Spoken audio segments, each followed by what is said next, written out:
अस्सलाम, this is doctor Anam Afzal Gill. और आज मैं हाइट के बारे में बात करने वाली हूँ कि काफ़ी ज़्यादा लोग आकर पूछते हैं कि हमारे बच्चों की हाइट जो है वो दूसरे बच्चों के मुकाबले में कम है, तो इसकी हमें कोई होम्योपैथिक मेडिसिन दे दें। तो उन सब लोगों से भी मैं ये कहना चाहूँगी कि देखें, जब बात आती है हाइट की तो काफ़ी फैक्टर्स होते हैं उसके पीछे जिनको इग्नोर नहीं किया जा सकता। फॉर एग्जाम्पल कि आपके पेरेंट्स की हाइट, अगर आपकी आपके फादर की जो हाइट है वो 5.5 या 5.6 है और मदर की 5 है या 5'2" है, तो यू कैन नॉट एक्सपेक्ट कि बच्चे की हाइट 6 फुट लंबी हो जाएगी। नहीं, ऐसा नहीं होता है। जीन्स के ऊपर डिपेंड करती हैं ये चीज़ें। फिर दूसरा, उसकी डाइट जो है वो उसका बहुत इंपॉर्टेंट रोल है, क्योंकि बच्चे की ग्रोइंग एज है, अगर उसको जो न्यूट्रिएंट्स चाहिए वो उसको नहीं मिल रहे हैं तो ऑब्वियसली उसमें किसी ना किसी चीज़ की डेफिशिएंसी आएगी। और जब तक वो डेफिशिएंसी को ट्रीट नहीं किया जाएगा तब तक उसके जो है मसाइल या जो उसका कोई भी मसला है वो ठीक नहीं होगा। दूसरी ये चीज कि हाइट एक सर्टेन एज तक बढ़ती है, जैसे कि till the age of puberty girls की हाइट बढ़ती है, उसके बाद वो स्टॉप हो जाती है। इसी तरह बॉयज के साथ भी है।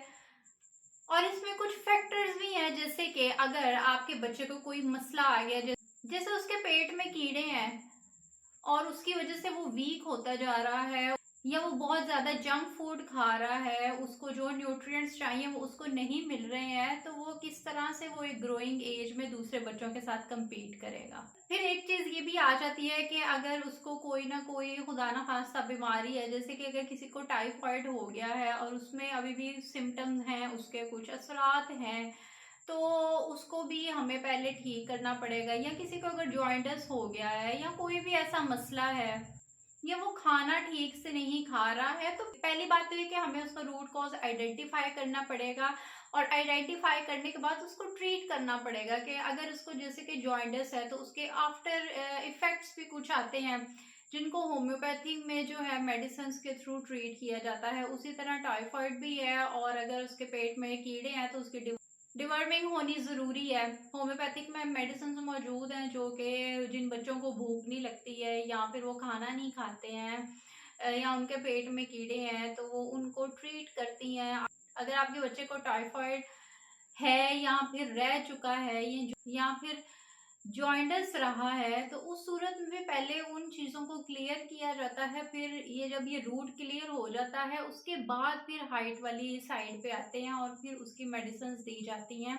But again I would like to say it's not a magical process, इसमें टाइम लगता है। और सबसे इम्पॉर्टेंट बात ये है कि आपको उसको टाइम पे ट्रीट करना पड़ता है। अब आप ये नहीं कर सकते कि आपकी बच्ची की एज जो है वो 18 ईयर्स है या 20 ईयर्स है और आप उससे ये एक्सपेक्ट करेंगे इसकी हाइट बढ़ जाए। नहीं, ऐसा नहीं होगा। उसकी पूरी हिस्ट्री लेनी पड़ेगी ना कि पेरेंट्स की हाइट क्या है और बच्चे की हाइट और फिर उसका वेट कितना है, उसके अकॉर्डिंग फिर चीज़ों को होम्योपैथिक में ट्रीट किया जाता है। ऐसे नहीं होता कि आप एकदम से आके हाइट की मेडिसिन डिमांड करें और आपको ये हाइट की मेडिसिन है। नहीं, आपको हिस्ट्री लेनी पड़ती है। और बाज़ ये भी होता है कि हम एज ए पेरेंट खामखा में परेशान हो जाते हैं कि दूसरे बच्चे की इतनी हाइट है और मेरे बच्चे की छोटी क्यों है। तो हर बच्चा दूसरे बच्चे से डिफरेंट है। अब ज़रूरी नहीं होता, बच्चों को बिल्कुल भी कंपेयर नहीं करना चाहिए कि फलां जो है वो हेल्दी है, मेरा जो है वो हेल्दी क्यों नहीं है। हर एक बच्चे की अपनी फिजिक है और वो अपने हिसाब से बाज़ात ठीक होता है। बाज़ात ऐसा भी होता है कि जो कोई हेल्दी अगर बच्चा है या जिसका वेट ज्यादा है वो अनहेल्दी एक चीज होती है उसके लिए, और जो थोड़ा सा स्लिम है वो उसके लिए बिल्कुल फिट होता है वो। तो ये सारी चीजें मैटर करती हैं। Thank you so much.